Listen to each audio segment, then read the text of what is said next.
Hello everyone and welcome back to another tutorial from Tech for Gamers. In this video, I'm going to show you how you can change your DLC skin on the Quarantine Zone game. So let's get started right away. First of all, open up the Quarantine Zone game on your device, and once you are taken into the homepage, if you wish to switch the DLC skins, then go ahead and click on Options. From here, make sure that you are within Gameplay Settings, and now if you scroll down, at the very end you will reach the DLC settings. Here you can switch between the default or the Twitch skins. For the military, the scanner, the hammer, as well as the thermal pulsometer skins. For the rat skin, you have the options between rat and raccoon, so you can switch between whichever you wish for each of these, and you may also find additional ones based on the DLCs that you have purchased.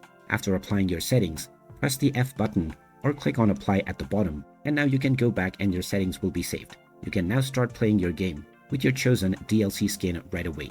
So there you have it. That is how easy it is to switch between your DLC skins on the Quarantine Zone game. If you find this video helpful, don't forget to hit that like button and subscribe to our channel for more useful tips and tutorials. Thanks for watching, and I will see you again in the next video. Hello everyone.